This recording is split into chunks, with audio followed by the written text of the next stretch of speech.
Here is a quick screencast of how to create a frequency table with a TI83 plus or TI84. First, we start with some test scores on a recent test that are listed as follows. First thing we want to do is classify these into categories. 100 to 90 would be an A, 89 to 80 would be a B, and so forth. So we set these categories up, and we'll find that there are 5 A's, 93, 91, 98, 100, and 99. 7 B's, 87, 83, 82, 88, 82, 82, and 87. There are 6 C's, 3 D's, and 1 F. The question is, how can we use the TI83 or TI84 calculator to find the relative and cumulative frequencies? So with our TI83 plus, I'm going to first turn the unit on, and you're going to go to Stat, Edit List, press Enter.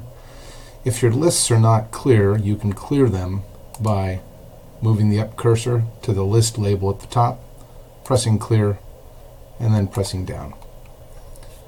So what I'm going to do here is put a category name in here for each one of these.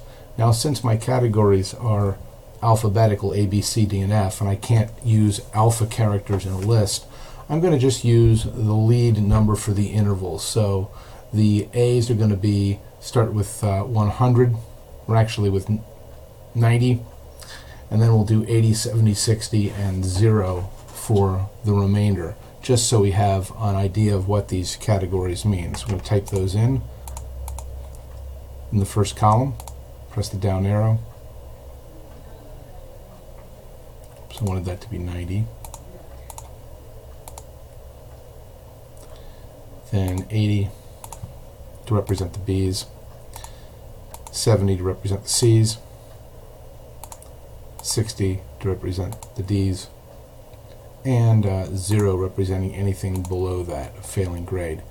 So what we want to do over here in the second column is enter the frequencies that we found for the groupings of A's, B's, C's, D's, and F's. So I have 5 A's, 7 B's, 6 C's, 3 D's, and 1 F. Press Enter. Now, column 3 is going to represent our relative frequency. So in order to compute the relative frequency, we need to have the total of all of the values in the frequency column. Now we could add those up by hand, but if we had a large list, that would be kind of cumbersome. So I'll show you a shortcut to do that using some of the calculator functions.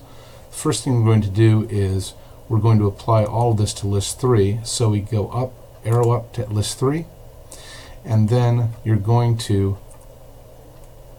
enter the list that we want to work with, which is list 2. So I'm going to press second 2, that inserts list 2, and I want to divide that by the total, so I have to get the total somehow. So I have to first insert a divide sign.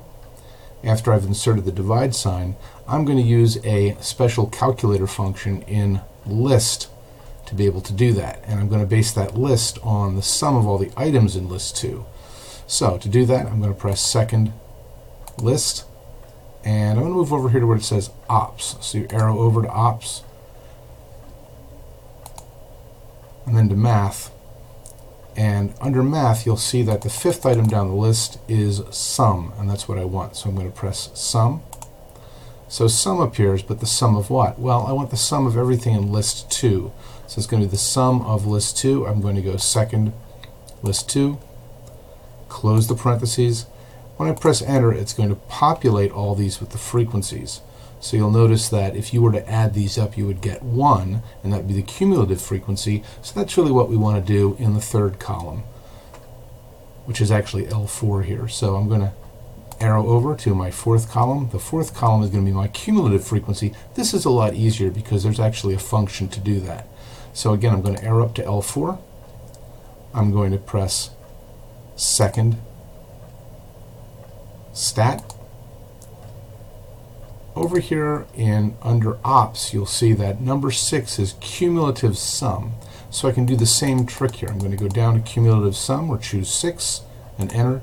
And again, I want to use a list, but this time I'm going to use list 3. So I'm going to go second function, list 3, close the parentheses, press enter, and you'll see that these add up to a cumulative sum of 1, which would be the total of all the columns, all the items in column 3. And that is how you do relative and cumulative frequencies on the TI-83, 84